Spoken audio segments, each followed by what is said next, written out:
ang mensahe ni Hanilet, ang asawa ni former President Rodrigo Roa Duterte, ang lawful wife of Rodrigo Roa Duterte, si Hanilet, Madam Hanilet, sinabi niya, tao lang sila, may Diyos kami. Yan po ang mensahe na binigay si Madam Hanilet sa interview niya kay very popular, famous, and very controversial ba yan? Controversial ba yan? And very aggressive, no? Aggressive blogger po, si Maharlika po, the other day. And I'll be discussing with you about this thing later on, and I am going to give you some footages regarding this issue. But anyway, before going any further, ngayon Sunday na po, Monday na po, no? Monday, and it's March 31. And to our brothers and sisters, I would like to say, Salamat Hari Raya Idul Fitri, Mubarak. Ang mga kaibigan natin, mga kasama natin, mga kapatid, no? Mga kapatid natin sa embracing Islam faith, they are now celebrating ang Hari Raya Idul Fitri. Salamat Hari Raya to each and every one of you, dito po sa Malaysia, dyan po sa Pilipinas, or sa iba-ibang nation po. To all our brothers and sisters Muslims, Salamat Hari Raya once again. Ito po si Nico Fabian. Once again, would like to invite you dito po sa programa ko, Nick Talk, The Real Talk with Nico. And then this time around, mayroon na naman tayo mga issue that I'm going to discuss with you and pass some informations po which I totally agree that you deserve to know this thing. So, umpisa na natin. First thing first, I would like to share with you itong news article coming from Philstar. Ang Philippine Star po, dyan sa Pilipinas, headlines nila ito po. Ngayon, today, March 31st. And nandito po ang balita. Listen carefully. And ito na. Ito na po. Good news ba ito or bad news ba ito? Bahala na sa inyo. And according to Rodrigo Duterte's lead lawyer, sinabi niya last Sunday, there was a compelling argument to throw out the International Criminal Court case against the former Philippine president before it even comes to trial. Yan po, sabi ni Nicholas Kaufman when he was interviewed by the AFP in an interview. In The Hague, he hoped to stop the case before the ICC confirms the charges against Duterte by arguing the court cannot exercise its jurisdiction. Kailan ba yan po ang confirmation hearing of charges of Rodrigo Roa Duterte? Scheduled yun po as announced by ICC. It will be held on September 23. Nicholas Kaufman said the Philippines' withdrawal from the court had become effective well before an investigation was authorized. Duterte, 80, faces a charge of crimes against humanity for murder over his war on drugs that claimed the lives of thousands of mostly poor men, often without proof they were linked to drugs. British Israeli lawyer Kaufman, 56, said the coming back to the jurisdictional point, obviously you don't need to be the dean of a law faculty to realize that that's going to be a huge issue at a pretrial. I think that the jurisdictional argument is compelling as a defense counsel. I believe that it should succeed and would be hugely disappointed if it doesn't succeed, he added. We hope to persuade the judges pre-trial that the court, cannot exercise its jurisdiction over the case. There won't be a confirmation of charges hearing if the judges rule in our favor, sabi ni Nicholas. A confirmation of charges hearing where prosecutor and defense first lay out their evidence is currently scheduled for September 23.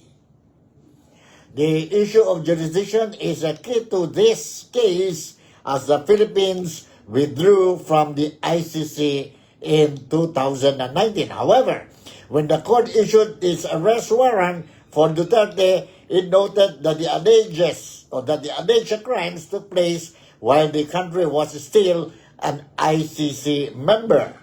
As the alleged conduct has taken place between November 1 to 2011 and March 16, 2007 or 2019 on the territory of the Philippines, it falls within the court's jurisdiction, the ICC said. The ICC chief prosecutor's application for his arrest said Duterte's alleged crimes were part of a widespread and systematic attack directed against the civilian population in the Philippines. The families of victims of this war on drugs see the ICC case as a long-awaited chance for justice. Yan po. Yan po. This is the news that I want to pass to you po. No? To start with our program, itong March 31 po, last day of the third month of this year, 2025. And tomorrow, April Fool na po. No? Mag-start na din dyan po sa Pilipinas ang oral argument tungkol sa petition filed by aspiring senator si Attorney Vic Rodriguez and of course ang congressman dyan po from Davao si Representative Ungab. So let's see po, tomorrow is another significant or very important day for the Filipinos because there will be an oral argument by the Supreme Court po. Let's listen. Live yun po tomorrow, no? Live yun tomorrow. Okay, continuing the story on the Philstar, another likely critical issue for the defense will be Duterte's arrest on March 11 and his rapid handover to the ICC in The Hague. I view it as a kidnapping, nothing more or less. It's an extrajudicial rendition. He was given no due process, just slanged over The Hague, Kaufman told AFP. This was in complete contravention of Philippine laws. The former president's sudden detention came amid a speculator deterioration in relations between the two most powerful families in the Philippine politics. The Duterte and Marcos plans team up to win an election landslide in 2022 that saw Ferdinand Marcos became president and Sara Duterte, daughter of imprisoned Rodrigo, vice president. Sara Duterte has since been impeached on charges that include an alleged assassination plot against the president. Rodrigo Duterte should have been brought before a judge before he was thrown onto a plane and dumped in The Hague.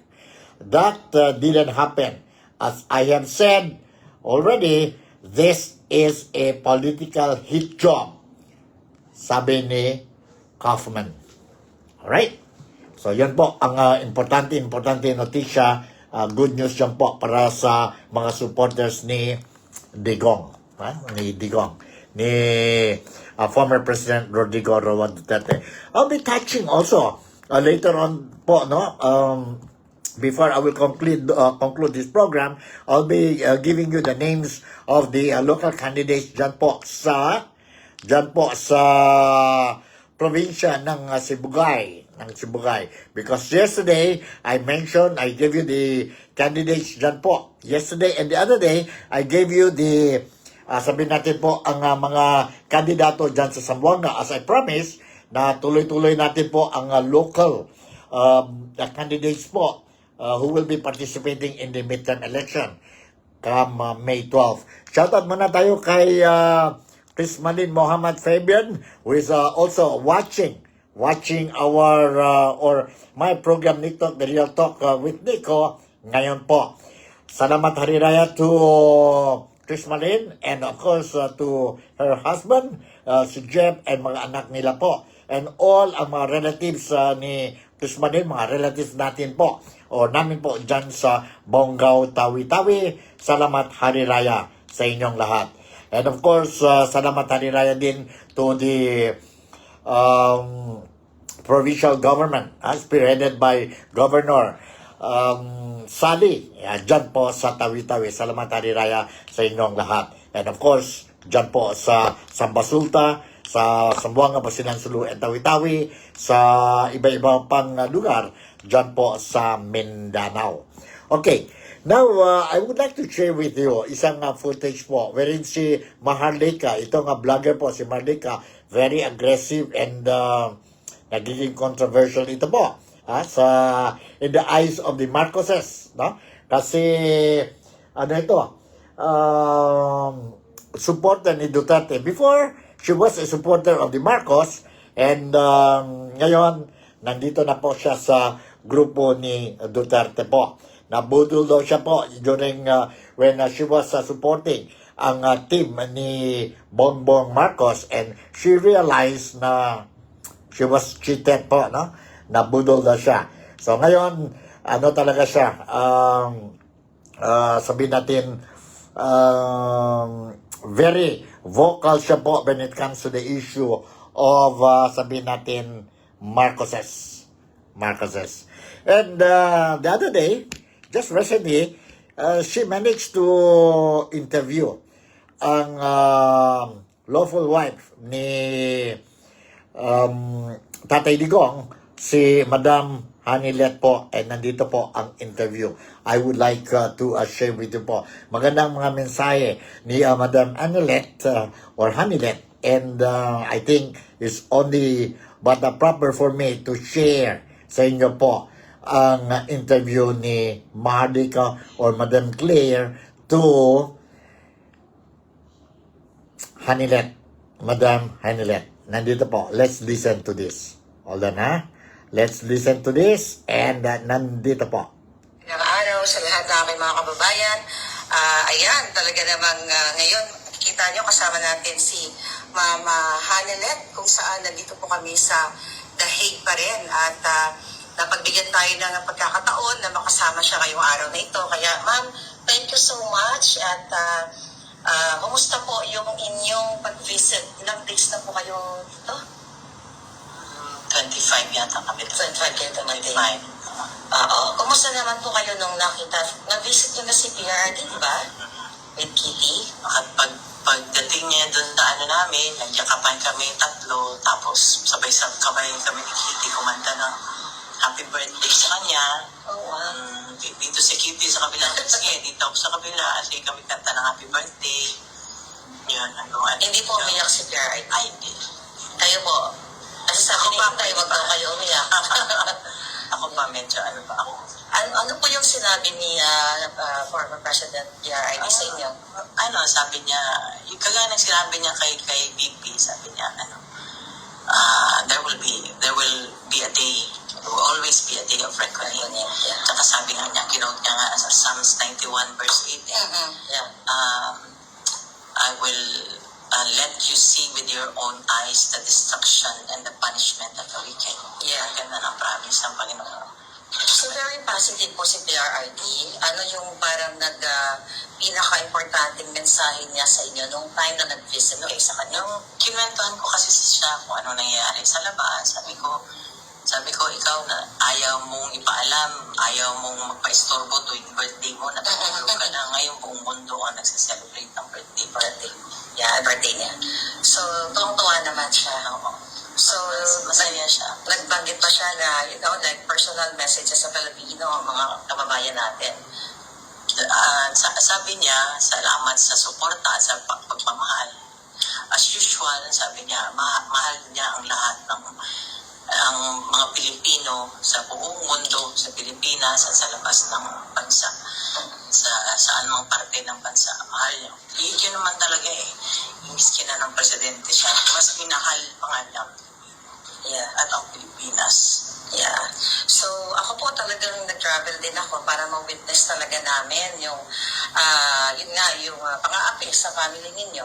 At lalo kay Pangulo Duterte. Kitang-kita din naman namin ng million-million tao talaga ang nag-support sa inyo. Pero ako po, ay bilang isang just an ordinary citizen, marami ding lumalapit kasi sa akin ng mga tao. Minsan, nagpe-pretend na they are connected with you, or I don't know, may mga, nung kahapon sa ground, nandoon ako, may mga pinaparating sa akin na mga information na may mga taong nangihingi ng tulong in behalf of your family. Inaalaw niyo po ba yun? Hindi ako. Pakiusap ko lang kung sino man o kayo, huwag niyong gamitin ang pagkakataong ito, ang trahedya namin. Yeah. Kung kayo ay sadyang nangangailangan sa buhay, parang awa niyo na ho, huwag niyo hong gamitin ito. Dahil kami ho bilang pamilya, si VP Inday, si Congressman Pulong, si Mayor Baste, hindi ho kami hihingi ng tulong o financial na tulong sa ibang tao. Kami ho, kung kinakailangan naming umutang, yun ho ay gagawin namin. Merong nagkwento sa akin, maraming lumalapit kasi alam nila, desperado kami, di ba? Yeah. Lumalapit sila na ganyan. Sabi ko, kung kaya mong gawin, bakit hindi mo na lang gawin? Bakit? Yun, maraming mga kwento, mga storya. Sige, kung kaya mong gawin, gawin mo na lang. Yun ang ano ko. So pakiusap ka lang, yung totoong nurse, alam mo, natulog sa bahay namin, Maharlika. Yung totoong nurse na nag-aalaga, ako nag-interview na before pa siya naging presidente. So sa bahay namin niya natutulog, sa sala namin natutulog, nag-aantayan kay PRD kung kailan siya tatawagin. So yung totoong mga nurse hindi nagsasalita. May group chat kami ng kasama ng mga red nurse na nag-aalaga siya, nagre-report sila sa akin po. So yung totoong nurse, hindi yan nagsasalita. Code of ethics siya ng nurse na hindi ka dapat magsalita. Disclose sa iyo. Yes. Nagtatago yung totoong nurse. Kung nagpapanggap ka na ikaw nag-aalaga ng nurse ka, parang mahiya ka naman sa totoong nurse na nag-aalaga, nagpupuyat sa kanya. Okay, yan po si Madam Hanilet. And yan po ang mensahe, no? First thing first, sinabi ni Madam Hanilet na nagbisita siya sa kay Tatay Digong, and of course nakiss si Kitty, ang daughter nila, at saka nakiss din siya na bilang isang wife or asawa ni Tatay Digong, ang kiss para sa, sabihin natin, ang birthday, no? Birthday ni Tatay Digong last March 28. So, touching po, no? What we heard from Madam Hanilet. And mayroon pa rin mga issues po na si Madam Hanilet is appealing dyan sa mga tao who are taking advantage of the situation, nakingi ng contribution sa mga ibang tao para magtulong daw sa pamilyang Duterte. So, si Madam Hanilet, she made it very clear na hindi yon ng nila, no? That's not how they do things po, no? Kung kailangan mag-utang sila, but they are not going to ask or solicit any financial assistance from the public. Ayaw yun po ni Tatay Digong.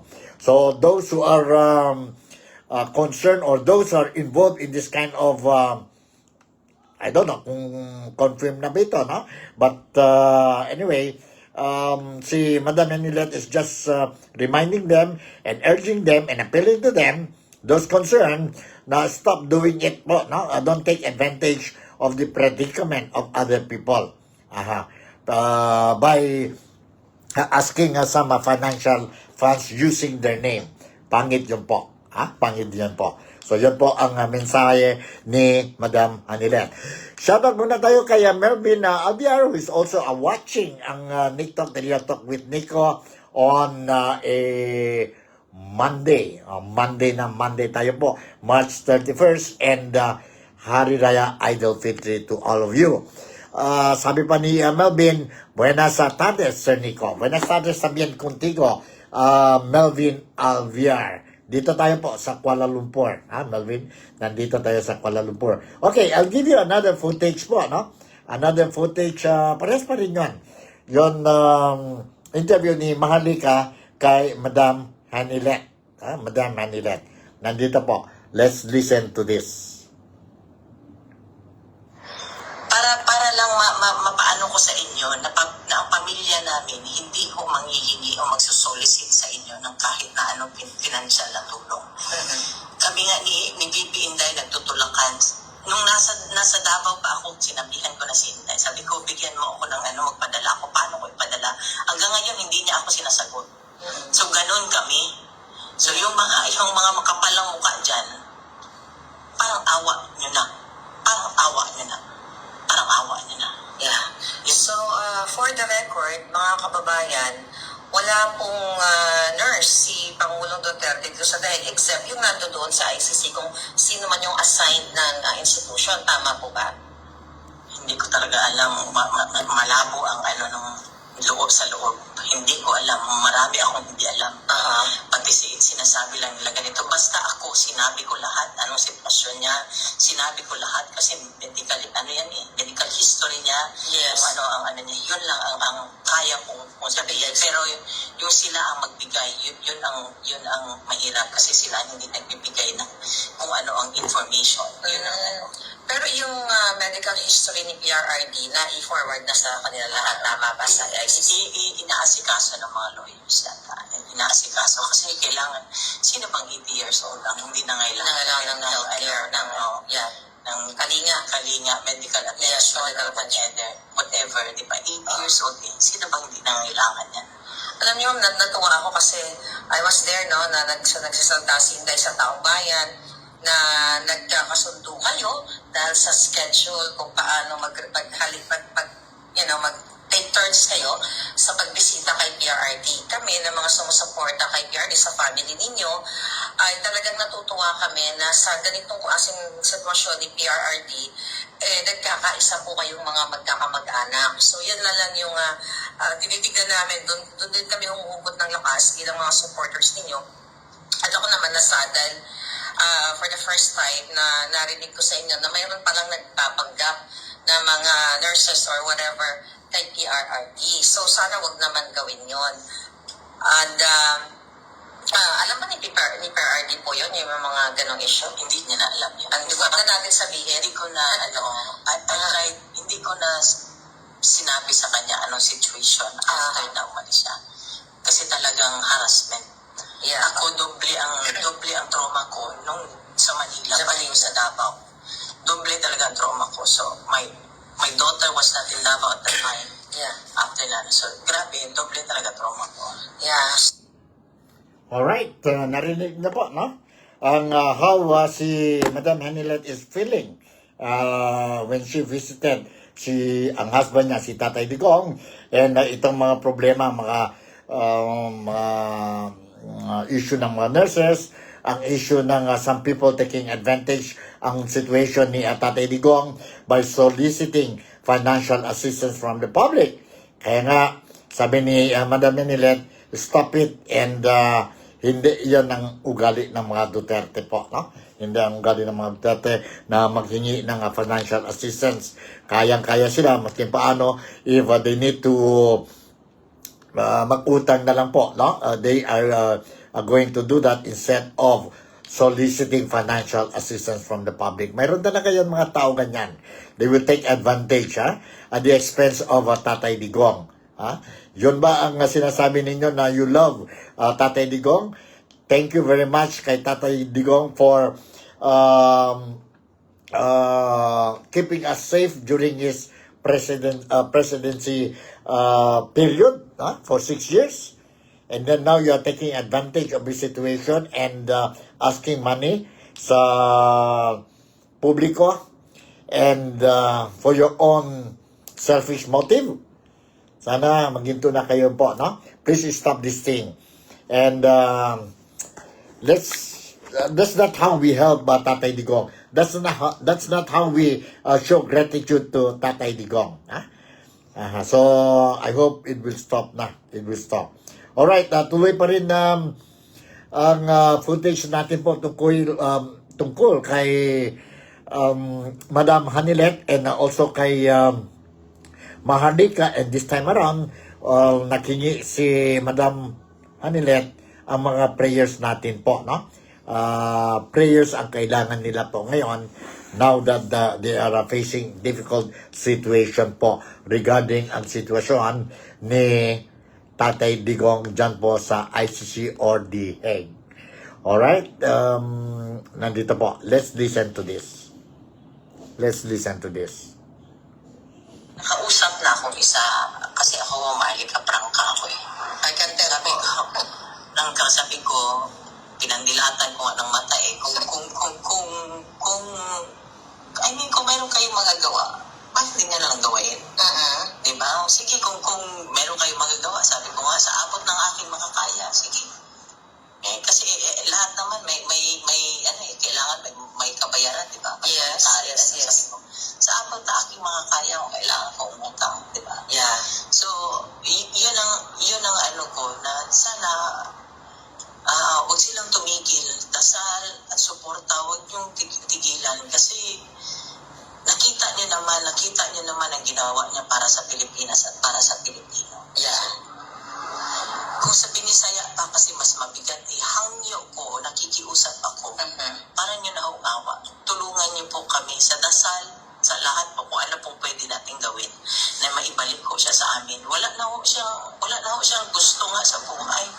Gusto na at titig, gusto na lang niyang mamahinga. Yeah. Gusto na lang niyang mamahinga. Doon po sa lahat ng family ninyo na sumusuporta sa inyo at yung mga nagpapanggap na family. Doon lang ako sa message ko lang sa family lang, kasi family lang kami. Sa family na lang sabi ko nandiyan kami, nagtutulungan kami, may group chat sila, Kitty at mga kapatid niya. Pagka kami lang talaga, wala kaming kung may narinig ako na may isa sa kapatid ng anak ko medyo naanohan ng loob, sabi ko naki-encourage mo na, sabi ko kailangan matatag tayo ngayon. Umiyak man tayo, kailangan natin lumaban, kailangan natin siya ipaglaban. Pero nakakabilib po si Kitty, talagang yung tapang niya, nakita namin Kasi ako, nakikita ko lang si Kitty sa mga reels, she's young and sweet. Pero nung nakita namin kung paano inabdak ang Pangulo, kung paano kayo ginipit doon, nagpakita siya talaga ng kanyang pagiging firm, matapang na bata at young age at may paninindigan. So as a mother, paano niyo po ba, i-brief and concise lang, sa amin, si Kitty, i-describe? At sabi ko nga noong pa yan, sabi ko, surrender ako sa anak ko kasi kaugali siya ng tatay niya. Okay. At sabi ko nga sa loob, sabi ko sa papa niya, sabi ko, you will be proud of her kasi talagang kaugali siya ng tatay niya. Kaugali siya ng tatay niya. Kitang-kita naman namin. So, ayun. Ayun, ang sharing ni Madam Hanilet sa atin po, no? And she said this during the interview with blogger si Maharlika po. So medyo touching ang mga salita ni Madam Hanilet, and nakita natin po na kailangan talaga suporta, no? Whether we like it or not po, and majority of us strongly believe and very strong talaga po, more than willing to give whatever support that we can give to Tatay Digong at saka ang pamilya ng Duterte. Dahil po, si Tatay Digong, he did everything, all for the love of the country, ang Pilipinas, and all for the love of his fellow countrymen, ang mga Filipinos po. And this time around, Tatay Digong needs our help. So let us do whatever we can do, especially let us include him in our daily prayers po hanggang matapos itong problema. As always, ganon talaga mga Duterte, ganon talaga si Madam Hanilet, maskin masakit what she is feeling now or they are feeling now po. But gratitude, she also expressed gratitude po sa mga support we given to them from the very beginning po. Yun na huli siya dyan po sa March 11 dyan po sa Manila International Airport. Dinala siya sa Villamor, and from Villamor she was flown out to Netherlands and to be handed over sa custody ng ICC of Criminal Investigation Court. And from then onwards, nakita natin po millions of people, thousands and millions of people, not only in the Philippines, but globally, globally po, nagsigaw talaga po, bring home Tatay Digong. Bring home Tatay Digong. Yun po ang what is happening ngayon po sa buhay ni Tatay Digong at saka ang immediate family members po. At saka ang mga Pilipinas po rin. Ang Pilipinas po. This is what we are facing now. And sana na po we will be able to find a solution as soon as possible po. Para at least we will avoid unnecessary problems na po, unnecessary problems o dagdagan pa ang problema ng Pilipinas, dagdagan pa ang problema ng mga Pilipino. But anyway, I will share with you another footage. This will be my last footage kay Madam Hanilet, and this time around she is thanking she is thanking sa mga Pilipino po for their support, for our support po. Nandito ang footage. Maraming salamat sa inyong lahat. Alam ko nagdarasal kayo. Yung mga messages ninyo, nababasa ko. Hindi ko man kayo na masagot isa-isa. Pero ito lang ang hiling ko talaga. Hiling ko, huwag ko tayong tumigil. Kasi hindi naman ako hindi ako pwedeng mag-give up. Hindi tayo pwedeng mag-give up. Tulungan nyo kami na maibalik ko namin siya sa bahay namin. Maraming salamat.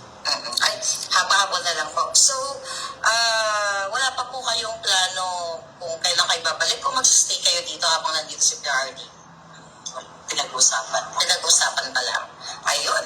So, thank you so much mga kababayan. Kasama natin si Ma'am Hanilet ngayong araw na ito. Sana po sa puso natin yung kanyang mga panawagan na hindi po namihingi ng monetary ang ating Pangulong Duterte at ang kanilang pamilya. Kung mag-send man po kayo ng mga birthday greetings, birthday cards, letters, okay po yun. So, malinaw po tayo, mag-ingat po tayo sa mga lumalapit sa, lumalapit sa inyo na nagpapakilala na ganito ako, kamag-anak ako, or ganyan. So, mahirap na po na gamitin natin ang sitwasyon ni Pangulong Duterte. Malungkot na nga yung pag-abduct sa kanya, tapos sasakyan pa ng ibang mga taong gumagamit sa pangalan niya. Hindi po tama yon. At ayaw ni PRRD na gano'n. Kung talagang totoong love niyo ang PRRD dahil sa kanyang mga ginawa sa bayan natin, huwag po natin siyang gamitin. So maraming salamat, Ma'am Hanilet, sa inyong pagbigay ng kahit physical. Thank you so much. Thank you. Okay, yan po.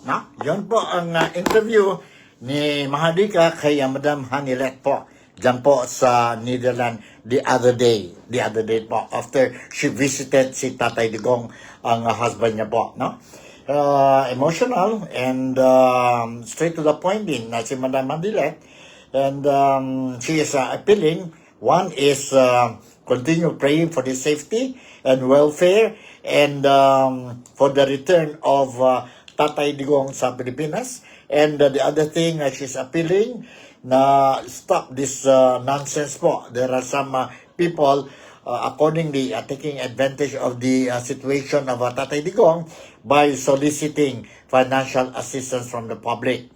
And sabi ni Madam Hanilet, there is no such thing as they are asking for financial assistance or monetary assistance po sa publiko. And they will deal the situation maski paano po ang pamilya ng Duterte po. Ha? So, be careful sa mga kababayan ko dyan sa Pilipinas or elsewhere outside the Philippines. Kung may mga tao mag-approach sa inyo and say, mag-contribute tayo, financial contributions para kay Tatay Digong, do not believe and do not give po. No? In terms of greetings, cards, or whatever, now the Duterte family is accepting it and they are passing it to Tatay Digong po. And si Tatay Digong is very happy. Happy and well appreciated daw si Tatay Digong the things that we Filipinos are doing. Are doing. So, ganun yan po ang situation ngayon. I hope, maski paano, now you have a little or clear picture of ang mga latest updates ni Tatay Digong. Alright? So, punta na tayo po sa mga kandidato. This time around, from Tatay Digong, punta na tayo dyan po sa local candidates natin. Sa local candidates natin po. And as I promised to all of you, I'm going to give you the candidates dyan po sa probinsya ng Sibugay. Sibugay po. Dahil I have to remind again and read the names of these candidates po because last March 28, na last week, na umpisa na po ang official campaign period for all local candidates for the midterm election. Midterm election. Yesterday and the other day, I mentioned about Zamboanga City. And this time around po, I will talk about ang mga kandidato dyan sa Sibugay. Zamboanga City to Sibugay. If you're coming from Zamboanga City, you want to go to Sibugay. Now, it will only take around 2 to less than 3 hours, we put it this way. Less than 3 hours driving po by land para sa Sibugay. This is how near. And most of the Zamboangueños, especially itong mga government officials natin po, and then may mga relatives sila sa Sibugay dahil po malapit lang po, malapit lang ang Sibugay at saka ang Zamboanga City. So, ito po, let me give you ang mga kandidato ng Sibugay. So, Sibugay Province. Paano ito? Okay. The candidates for the Congress, for congressman, governor, vice governor, and board members of the District 2 of Zamboanga Sibugay provinces in Region 9 are as follows. Listen carefully po. For the candidates for congressman, First District. Congressman, First District. Sino po ang mga kandidato for the midterm election? It will be a straight fight. Straight fight. Ibig sabihin, dalawa lang yan kandidato. The two candidates are as follows. Si Attorney Marlo Bangcoro. Attorney Marlo Bangcoro at ang kalaban niya is Wilter Palma. Wilter Palma is from Lakas and si Attorney Marlo Bangcoro is from PFP. PFP. Okay? So, candidates for congressman, second district. Second district po, Now, let's go to second district. Candidate for second district, mayroon silang 7 cornered fights. Dami sila, who wants to be the congressman of second district ng Sibugay. 7 corner fights ito mo. Now, sino-sino mga kandidato? Number 1, si Jar Jar Acosta from PDP Laban. Second is Rino de los Reyes. He is an independent candidate. Third is Ana Yudela. Yudela from PPP. And fourth is Ate Tata Yudela from Lakas. Number 5 is Jose Gerosa, an independent candidate. Number 6 is Doc Marley Hofer Hazim from PFP. And number 7 is Al-Sharif Mulok. Al-Sharif Mulok. Yon po ang mga aspirants to be the congressman of Sibugay 2nd District. Once again, we have Jarjar Acosta, Rino de los Reyes, Ana Yudela, Ate Tata Yudela, Jose Gerosa, Doc Marley Hofer Hazim, and Al-Sharif Mulok. Yan po, District 2. Now, candidates for governor sa Sibugay. Governor ng Sibugay. Straight fight ito po.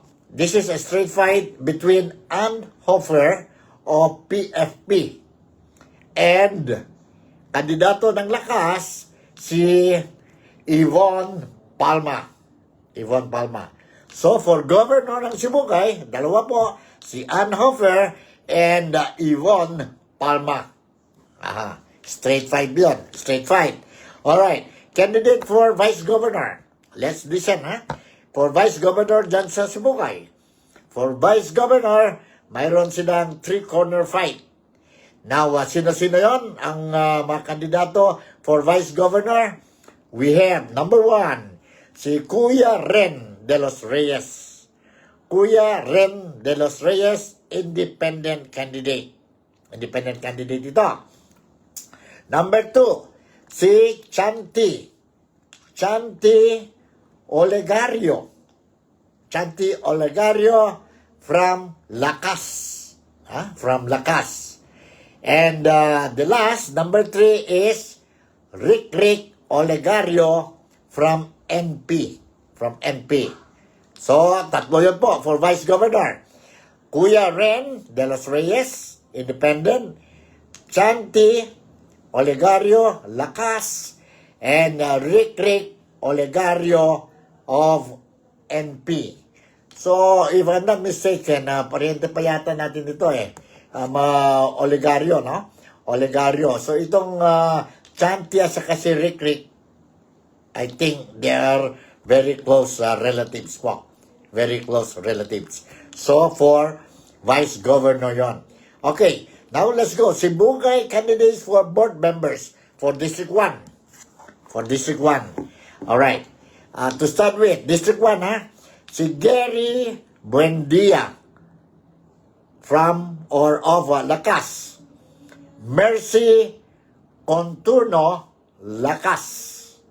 Ralph Hofer de los Santos, PFP. Jesse Lagas, Lakas.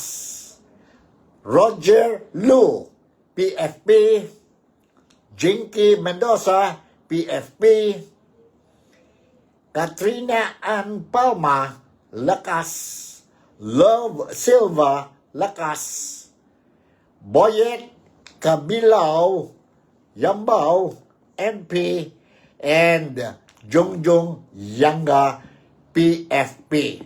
Once again, I would like to repeat the candidates for board members Sibugay, District 1. Gary Buendia, Mercy Conturno, Ralph Hofer de los Santos, Jesse Lagas, Roger Lu, Jinky Mendoza, Katrina Ann Palma, Love Silva, Boyet Kabilao, Yambao, and Jongjong Yanga. Jongjong Yanga. So, yan po ang mga kandidato for board members District 1. Now, let's go sa kandidato for board members District 2. Nandito na po. 10 of them. Okay, first one is Attorney Win Alibutdan. And we have Nonoy Castillo. We have Bob Chong. We have Nat Yudela. We have Pava Hofer. We have Doc Vic Javier. We have Rocco Olegario. We have Dantoy Oporto, we have Judge Sabihon, and we have Pia Shuk. Yan po, board members para sa District 2. Again, let me repeat. Ang board members for District 2 of Sibugay Province, si Attorney Win Alibutdan, Nonoy Castillo, Bob Chong, Natnat Udela, Pava Hofer, Doc Vic Javier, Rako Oligario, Dantoy Oporto, Judge Sobihon, and Pia Shuk. Yan po, ha? 10 of them. Sa District 2, 10, and District 1 also 10 for board members. Yan po ang mga kandidato ng Sibugay. And for your information, ang Sibugay Province po, mayroon silang a total of 1, 2, 3, 4, 5, 6, 7, 8, 9, 10, 11, 12, 13, 14, 15, 16 municipalities. 16 municipalities. And bawat isang municipality po, they are going to vote ang mayor, vice mayor, at saka ang konsehal nila. What are the municipalities of Sibugay? Nandito po. Alicia, Buog, Diplahan, Imelda, Ipil, Kabasalan, Mabuhay, Malangas, Naga, Olutanga, Payaw, Roselier Lim, CI, Talusan, Titay, and Tungawan. Ayan po. That are the 16 municipalities dyan po sa Sibugay. Once again, the municipalities are as follows.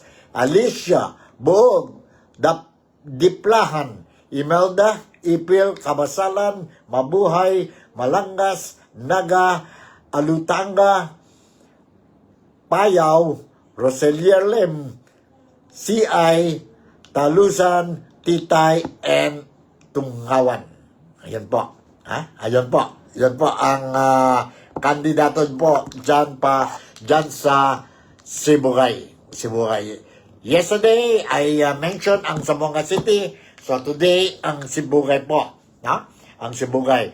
Kung mayroon pa kayong mga, sabihin natin mga request po, maybe I can go on, I don't know if it is necessary, sino mga kandidato po sa mga, sabihin natin, mayor and vice mayor sa mga municipalities nila. Siguro hindi na siguro ang mga konsehal, no? I'll see if I can give you ang kandidato sa mayor and vice mayor per municipality of Sibugay. Municipality of Sibugay. Tingnan muna natin po kung kaya ba natin ito to give you ang kandidato per municipalities. Tingnan natin, Let's say for example, dito po sa Alicia, Municipality of Alicia, ang kandidato for mayor is Ariel Azuelo. Tatlo yun sila. Si Ariel Azuelo, si Norsidin Ladja, and LV Musa. For mayor yan po. Now, for vice mayor, mayroon sila si Jude Escamilan and Gali Musa. Yan po, ang mayor saka vice mayor. Alright, punta tayo sa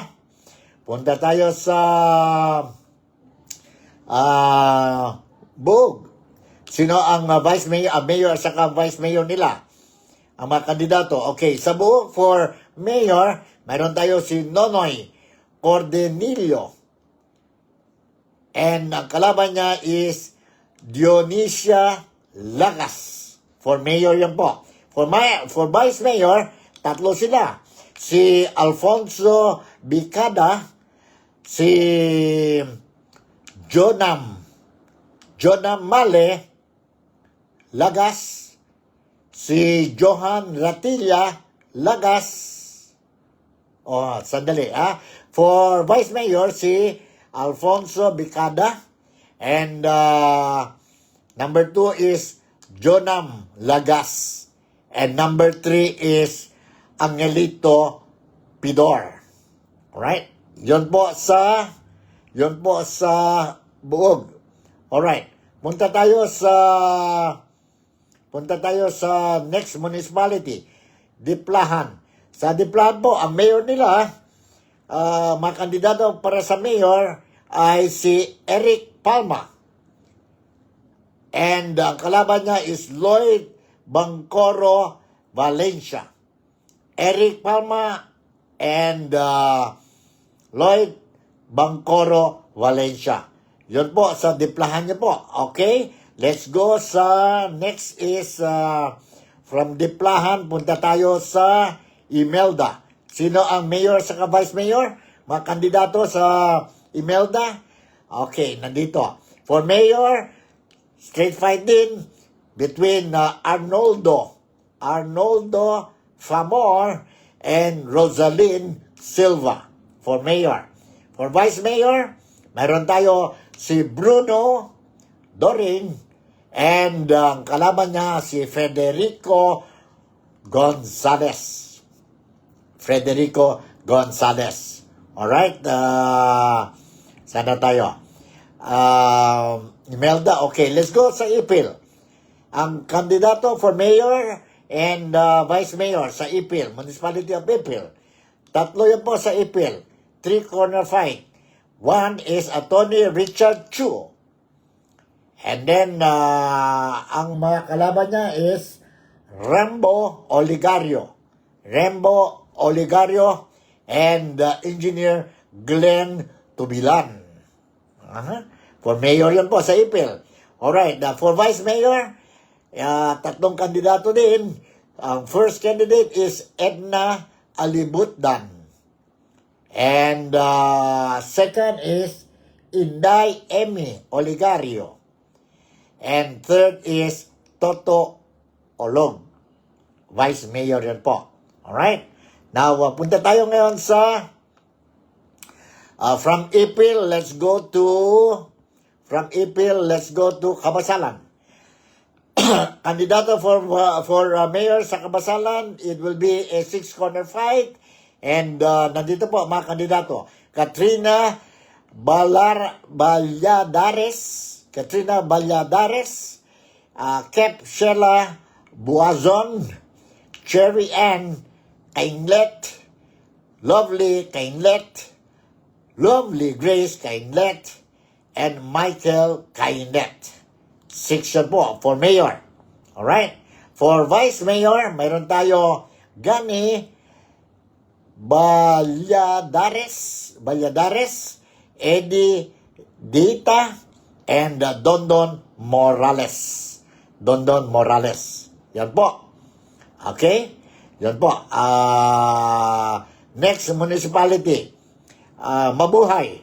Okay? Sa Mabuhay po, ang mga kandidato for mayor ay si sure winner na ito.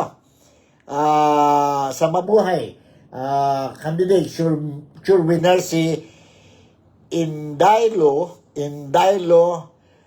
Kalongge. Kalongge ba ito? Kalongge. Alright? Sure winner na yon. And vice mayor, sure winner din. Walang kalaban. Si Joval John Samonte. Yun po, sa Mabuhay. Alright? Punta tayo. Next municipality. Let's go to from Mabuhay. Punta tayo sa Malangas. Ang kandidato for mayor and vice mayor sa Malangas are as follows. For mayor, it will be a 4-corner fight between Arlene Kalunod, Roberto Intol, Ping 2, and Apple Yambao. For mayor. For vice mayor, 3-corner fight, Tata Bacual, Lloyd Buensuceso, and Nilda Intol. Alright? And next municipality. Lagyan na lang tayo lahat itong next municipality, Naga. Sa Naga po, ang Vice Mayor ay three-corner fight sa Mayor. Si Reniel Cañete, Janjan Kumba, and Arthur Ruste for Mayor. For Vice Mayor, dalawa sila po. Straight fight ito between Arnel Ruste and Jim Siso. Jim Siso po. Si Jim Siso. Yon po ang Olutanga. Alright, from Olutanga, punta tayo sa Municipality of Payao. Okay, Payao. Ang Payao po, ang mayor is Julius Senior Acosta and Joshua Carlo Mendoza. For Vice Mayor, mayroon tayo si Renny Jimlani and Joper Mendoza. Joper Mendoza po, no? So, Payao ito. Payao. Okay, let's go to from Payao. Punta tayo po sa Payao. Now, punta tayo sa Roselier Lim. Roselier Lim, ang kandidato for mayor is sure winner, si Papong Piodenya. Papong Piodenya. Sure winner na yun po. Walang kalaban. At saka ang vice mayor din, walang kalaban, si Doc Queenie Piodena. Alright, walang kalaban yon. Okay, that is Roselier Lim. From Roselier Lim, punta tayo, mayroon pa din konti na lang municipality. From Roselier Lim, mayroon tayo CI. Sino ang mayor sa vice mayor ng CI kandidato? For mayor, mayroon tayo si Julius Junior Acosta and si Hasin Mendoza and si Yoli Tumampos for mayor. For vice mayor, for a straight fight ito po between Gerald Acosta and Danilo Brasa. Danilo Brasa po. Yon ang kandidato sa CI. Alright, from CI, let's go to the next municipality, and that is Talusan. Okay, Vice Mayor candidate, straight fight ito po between si Bobing Edem and si Bandong Yuayan. Alright, for Vice Mayor, sure winner na ito po, si Loloy Ramiso. Loloy Ramiso sa Tulusan Municipality.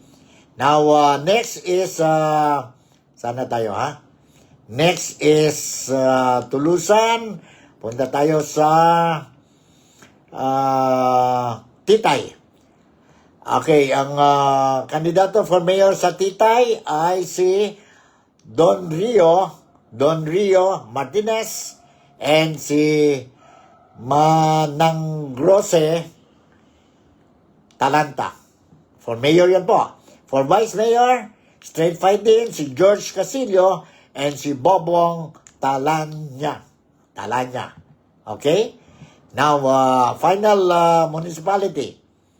Ang last municipality, I'm going to give you ang kandidato, no? Ang kandidato sa Tungawan.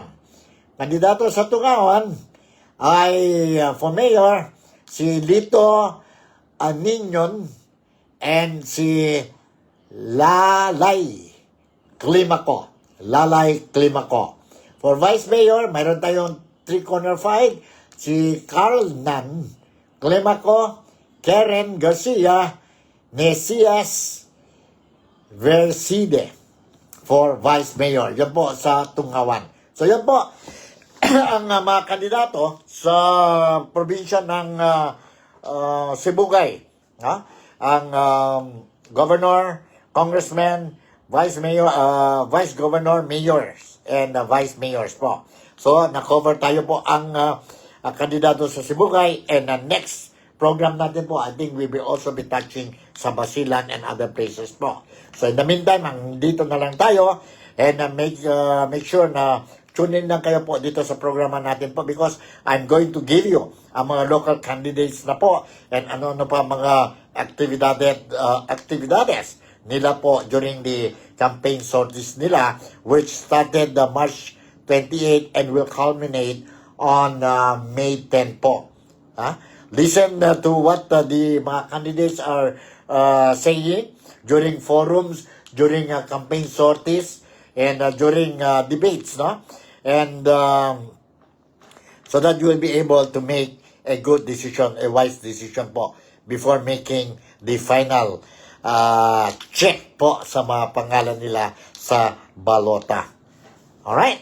So in the meantime, siguro nandito na lang si Nico Fabian and I hope maski paano I managed to give you whatever news that you deserve today po and mga updates ng political activities dyan sa Pilipinas. Once again, I would like to say thank you very much for making me a part of your day today. Malaysia, Sabah, the Philippines. God bless us all. I love you and take good care. Pray for the Philippines and pray for all of us, mga Pilipinos. Bye!